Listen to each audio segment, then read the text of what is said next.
The Galactic Council chamber was enormous. Light floated in from strange panels that seemed to move in the air. Thousands of delegates from many species sat around in high chairs, looking down at the center of the room. At the center stood Adam, the human envoy. He was young, tall, with short brown hair and steady eyes. He tried not to show his fear, but his heart beat fast. He was the last human representative on a council that had already judged his planet. The lead counselor, a tall alien with green skin and many eyes named Torvik, spoke first. His voice was deep, echoing through the chamber. "Humans," he said, "your species is too fast, too wild, and too dangerous. Your technology grows faster than your wisdom. Your history is filled with war. We cannot trust you." Adam swallowed. He had expected harsh words, but this felt worse. The Council did not want to destroy Earth completely. Instead, they wanted something crueler. They wanted to banish it, to cut it off from the galaxy and forget it. "You will be removed from all shared knowledge," Torvik continued. "Your star charts will vanish. No trade will be allowed with other species. Your communications will be ignored. You will live alone. Your planet will exist, but only as a forgotten world.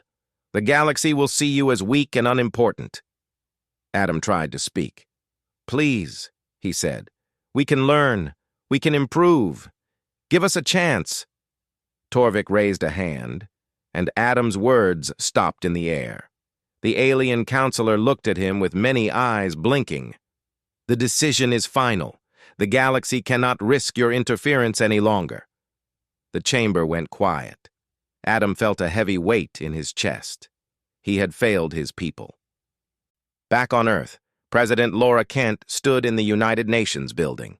Thousands of people were watching her on screens across the world. Her voice was calm but firm.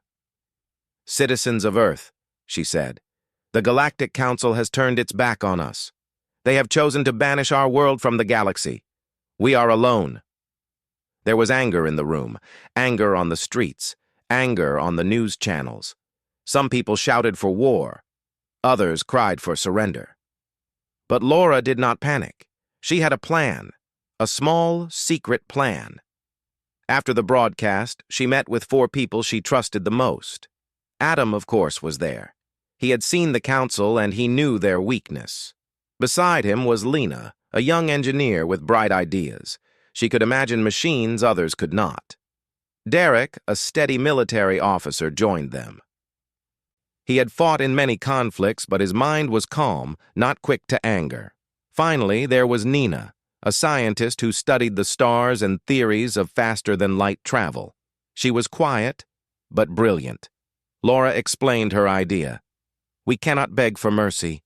The galaxy has made its choice, but we do not have to accept weakness. We will hide, grow, and one day, no one will see us coming." Adam frowned. "Hide? Do you mean retreat? Our people will suffer while we hide." "No," Laura said firmly.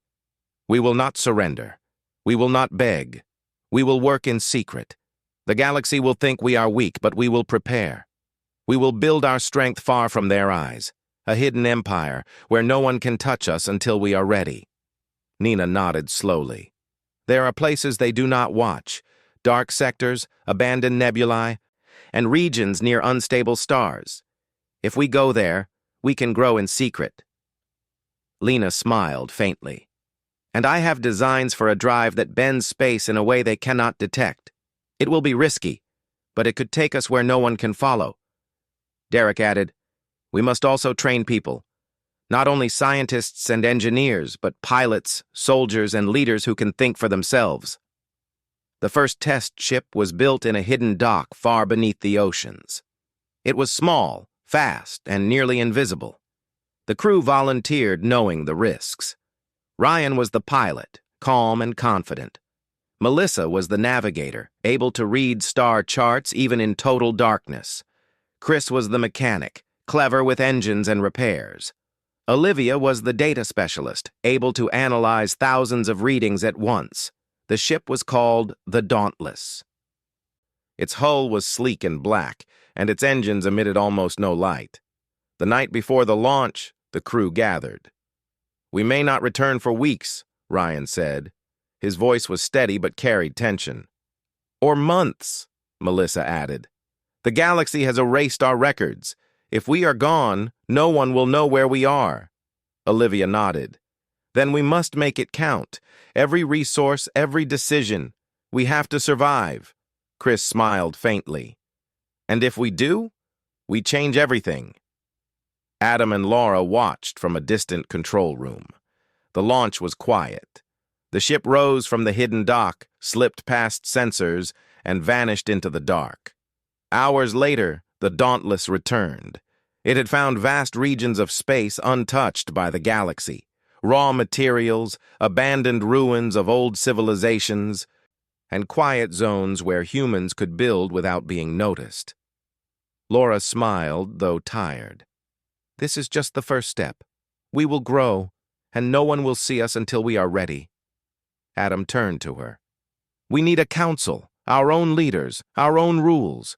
If the galaxy has abandoned us, we cannot fail each other." "Agreed," Laura said. She tapped a screen. "We will form a hidden council. All actions will be secret. The public will see only a weak, broken planet. We will send false messages, fail invisible tests, appear helpless. And all the while," Nina said quietly, "we will grow stronger." The first year of hiding began. Under the oceans and deep underground, secret laboratories and shipyards rose. Scientists, engineers, and soldiers worked together. Young recruits trained in secret, learning skills no one else on Earth imagined. Lena worked on new drives and energy systems. Nina calculated slipstream paths and safe regions. Derek trained officers in leadership, strategy, and survival. Adam traveled across hidden colonies, keeping morale high and gathering information about what the galaxy thought of humans. From the outside, the galaxy saw only a broken Earth, slowly dying, too weak to matter. But under the surface, the human spirit was alive and fierce. Ships rose from hidden docks, laboratories glowed in tunnels, and new colonies formed in forgotten corners of the world. Laura stood one evening in a secret observation deck far underground. The ceiling was a glass dome, showing the night sky as if no city or lights were above. She watched the stars, imagining the regions beyond known space. "One day," she whispered, "they will regret leaving us behind." Adam stood beside her. "We are not small. We are not weak. We have the chance to be more than they ever imagined." "Yes," Laura said, her eyes shining. "More than they ever imagined." And with that, Earth began its quiet, secret rise. A hidden empire growing in the shadows, preparing for the day when the galaxy would finally have to notice. Years passed quietly, but under the surface of Earth and beyond, humans were growing stronger. Hidden colonies rose in the dark corners of space where no alien sensors reached. One of the first was called Dawn Harbor, built inside a hollowed asteroid. Its tunnels were bright with artificial lights.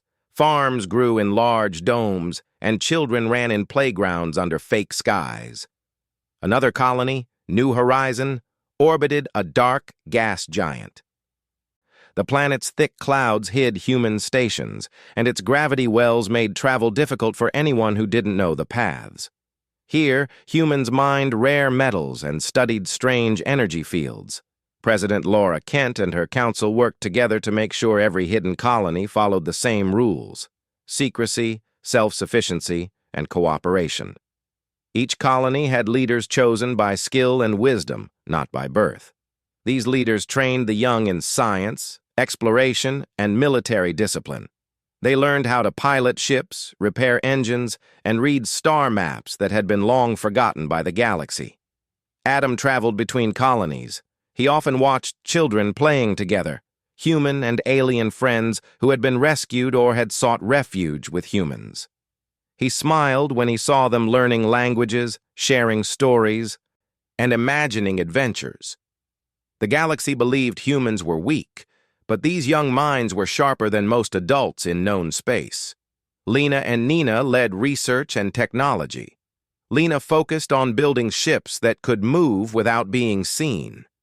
She designed quiet engines and reflective hulls that bent light. Her small fleet of test ships could move near alien patrols without detection. Nina worked on faster-than-light travel.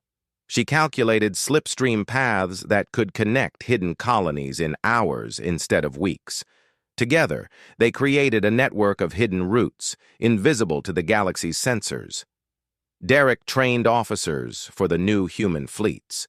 He did not want soldiers who only followed orders. He wanted leaders who could think, adapt, and act alone if needed. The officers learned tactics, diplomacy, and exploration. Some of the most talented were Jason, a calm tactician, Claire, daring and curious, and Ethan, young but gifted with instincts. These officers became the first commanders of a fleet that no one had yet seen. Humanity also needed to hide its true progress. Public communications showed failure, broken rockets, and empty space stations. Alien watchers thought humans were clumsy, slow, and weak. Secretly, humans were building a fleet of sleek, fast ships, experimenting with energy weapons and mining rare resources that no one else bothered to find. In one quiet sector, Jason's patrol discovered a group of small alien traders hiding from the bigger powers. They were led by Selvar, an alien who had been running illegal trade for years. Jason approached carefully. He offered medical supplies, repair tools, and software in exchange for old star maps and forgotten data. Selvar was suspicious but accepted. Humans began collecting knowledge the galaxy had ignored, learning about empty systems, resource-rich planets, and abandoned ruins. The colonies grew closer. Nina's slipstream paths allowed people and supplies to move quickly between distant worlds. Communication lines were safe, encrypted, and hidden. For the first time, the Hidden Empire acted as a single body instead of scattered islands. Trade between colonies increased. New ships were launched. Schools taught not only human history but also alien languages and cultures. Children grew up learning skills that could surprise any galaxy power. Adam often met with Laura and the Hidden Council. They discussed strategy, secrecy, and growth. One evening, he said, "The galaxy thinks we are gone, weak and helpless. They do not see our fleets, our technology, or our knowledge. They believe in our failure." Laura smiled. "That is our advantage. We can grow quietly while they ignore us. One day, when we choose, we will show them what humans can do." Lena worked late into the nights, often in the company of Nina. They tested new engines, experimented with energy fields, and modified old alien designs to work with human technology. Their small teams built ships that could hide in asteroid fields, bend light, and move faster than anyone expected. These ships were not just weapons. They were explorers, messengers, and the first tools of a new empire. Derek oversaw fleet training. He organized exercises in asteroid belts and near black holes. His officers learned to move silently, communicate without signals, and fight without being seen. Jason, Claire, and Ethan became instructors for the younger officers. Their fleets were small but precise, capable of taking on much larger forces if strategy and skill were used well. In the colonies, life was also growing naturally. Children went to schools under artificial skies. Gardens and farms fed everyone. Scientists studied energy fields, strange planets, and ruins left by long-lost civilizations. Engineers and mechanics repaired ships, built new structures, and experimented with ideas no one else dared try. Humanity was learning to thrive in a way the galaxy never expected. Adam often reflected on what they had built. "We are not just hiding," he said. "We are learning, growing, and preparing. One day, the galaxy will realize that the humans they left behind are not weak." Lena paused from her work. "It is exciting, but also dangerous. One mistake and everything could be exposed." "True," Nina said. But we have learned patience. We move slowly, carefully, and quietly. That is our strength. Years turned into decades. The hidden empire grew stronger. Colonies spread to forgotten nebulae. Fleets patrolled dark sectors. Trade networks connected worlds that no one else noticed. The galaxy continued to ignore humans, believing them weak and broken. But humans were changing. Children trained as leaders became adults, skilled in science, war, and diplomacy. Fleets grew in size and strength, yet they remained unseen. Secret laboratories developed energy shields, advanced drives, and defensive weapons. Humans learned to adapt alien technologies and improve them. Adam stood one night on the observation deck of New Horizon. He watched the stars. Ships moved silently along hidden paths, connecting colonies and trading resources. Humans had built something no one in the galaxy could see.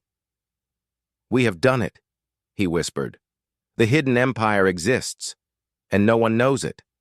Not the council, not the big empires, not even our enemies." Laura joined him. She placed a hand on his shoulder. "Quiet strength is more powerful than loud threats. We have patience, skill, and loyalty. That is why we will survive and grow.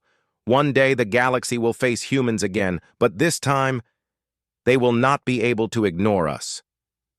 Adam nodded. "And when that day comes, they will see what we have built." In the dark corners of the galaxy, humans were no longer alone. They had hidden colonies, secret fleets, and a growing knowledge that no alien power could match. The galaxy believed humans were weak, forgotten, and powerless. But humans were strong, they were patient, and they were ready. And so, the hidden empire of Earth quietly rose. It was a network of colonies, fleets, and knowledge hidden from the galaxy. Every day it grew stronger. Every day the humans learned more. And every day the galaxy remained blind to the empire that would one day change everything. Part 3. First clash with the galaxy. Years had passed since the hidden empire of Earth quietly grew in forgotten corners of space. Humans had built colonies, fleets, and networks that no alien power suspected. Yet, life in the shadows carried its own dangers. Even in regions thought empty, trouble could appear. Ethan, now a young but skilled officer, patrolled a distant sector near a neutral system. His ship glided silently along the dark space lanes. Suddenly, his sensors picked up a faint distress signal. It came from a small alien science station. Someone was under attack, and the attackers used weapons that ignored shields. Ethan called Claire and Jason for advice. They were in nearby sectors, monitoring other patrols. "We cannot ignore them," Ethan said. "If we leave them, they may die, and the galaxy will see us as weak, even if they do not know we exist." "Helping them could reveal our position," Claire warned. "The attackers are strong. We cannot risk the entire fleet." "We cannot leave anyone behind," Ethan replied. "This is who we are. We adapt, we fight, and we protect. That is what humans do." After careful discussion, Derek agreed with Ethan. He gave orders for a silent strike, using only a few ships, small and invisible, to reach the station before the attackers finished their raid. The human ships moved like shadows. They cut all external power, drifted in without lights, and struck with precision. Their engines made almost no noise, and sensors failed to detect them. On the ground, Marines in specialized suits boarded the station. Sam, a calm and experienced leader, coordinated the soldiers. Chloe, the tech specialist, quickly disabled enemy devices and rerouted station systems. The raiders were driven off without major damage to the station. The humans left no trace of themselves. The station crew never saw their rescuers fully. They only saw brief glimpses of black, sleek ships moving with impossible speed. Afterward, rumors spread through the sector of a ghost fleet. Survivors described advanced ships they had never seen before, moving with uncanny precision. Alien officials debated what had happened. Some thought it was an ancient race returning from forgotten space. Others thought it might be a secret project from a powerful empire. No one guessed that it was humans. While cleaning and repairing after the attack, Chloe discovered something strange. The raiders were using an energy core that matched a secret human design, technology that had never been shared with the galaxy. Someone had copied it, or someone had spied on human research. Nina and Lena began analyzing energy signatures, tracking possible leaks, and making sure no one could trace their colonies. Adam and Laura met with the Hidden Council. They knew it was no longer safe to stay completely invisible. The galaxy was already feeling human presence in subtle ways. "We cannot remain in the shadows forever," Laura said. "We must test the galaxy, see how they react to small displays of power." Adam nodded. "We will remain hidden, but we will move pieces on the board. Small strikes, rescue missions, and trades. We show the galaxy that humans are alive, without exposing our full strength." Meanwhile, Jason's ship, moving along another sector, encountered a small alien fleet being harassed by pirates. He decided to intervene. Using stealth engines, his team disabled the pirates' engines and weapons silently. The pirates fled, leaving the aliens unharmed. Again, the humans left no clear trace. Reports of these unseen rescues reached the Galactic Council. Debate flared among delegates. Varkesh, a sharp alien counselor, suspected humans were stronger than believed. He argued that humans might be hiding in forgotten space, building fleets and technology. Others dismissed him. They believed humans were broken, unable to recover from banishment. Back in the Hidden Empire, humans continued their secret operations. They rescued stranded alien traders, repaired failing colonies, and quietly expanded their network. Every action was measured. No unnecessary exposure. Every success added knowledge, skill, and confidence. One day, Ethan brought back a small alien device found with the raiders. Nina examined it and realized it contained traces of human energy patterns. The discovery worried the council. Someone had learned how to copy human technology. Could it be spies? Rogue engineers? The thought troubled Laura. "We must be careful," she said. "Our power grows, but it can be stolen. Secrecy is still our greatest weapon." At the same time, Adam and Jason worked on diplomatic shadows. They contacted small, neutral species quietly, offering trade, knowledge, and protection. No alien power knew of these contacts. Humans gained allies, small but loyal, who could provide resources, intelligence, and safe harbor in case the galaxy ever turned hostile. The Hidden Empire had another advantage. Nina's slipstream paths allowed humans to move between colonies quickly. Ships could appear and disappear in hours, connecting distant points and delivering help where needed. Alien powers could not track these movements, and they could not guess where humans were building next. As the Hidden Empire strengthened, humans learned to adapt alien technology, improve it, and use it in clever ways.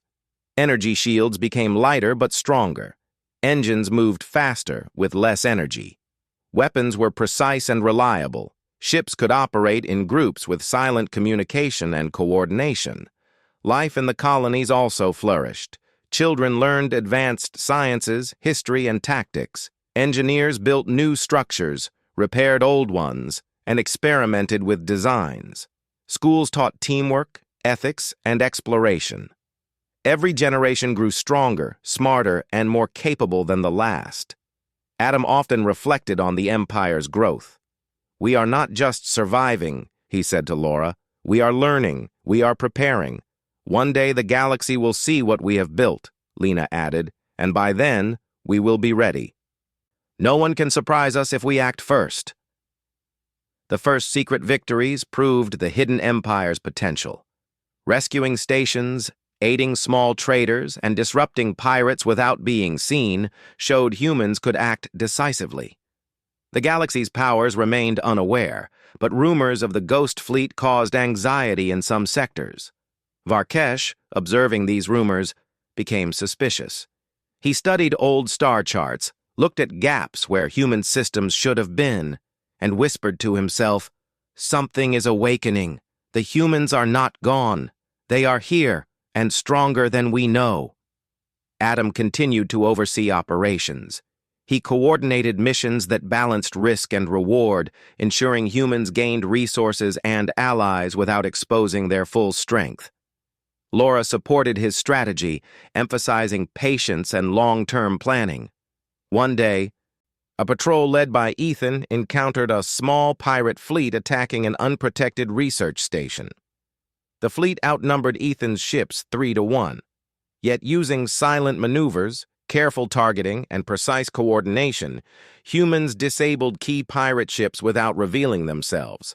The station was saved, and no human ship was detected. "We are ghosts," Ethan said quietly over comms. "The galaxy sees only shadows, but we move in reality." Adam smiled. "Exactly. Let the galaxy think we are weak. They will never suspect the hidden empire that grows in silence." Meanwhile, Nina and Lena discovered a new resource-rich system previously ignored by the galaxy. They began secretly mining rare metals and energy crystals. These materials were used to build stronger ships and improve technology. Human colonies thrived quietly, with growing fleets, research stations, and trained crews. Life continued in the hidden empire. Children grew up in colonies they had never seen on Earth. Fleets patrolled dark sectors. Trade networks linked scattered outposts. Humans were becoming not only survivors, but leaders, planners, and innovators. Adam often looked at the stars, imagining the future. "One day," he said, "we will not be ghosts. We will rise, and the galaxy will have to notice us." Laura agreed. "But we rise on our own terms. No one will force us. We move carefully, quietly, and patiently. That is our strength." And so humans continued to act in shadows, quietly influencing the galaxy, helping those in need, and secretly growing stronger. The hidden empire had proven it could act, fight, and survive without exposure. The galaxy believed humans were weak and forgotten, but in reality, they were preparing for a future no one could imagine. Part 3 ends with humans achieving their first secret victories, gaining allies, resources, and knowledge, while the galaxy remains unaware of the hidden empire's true power.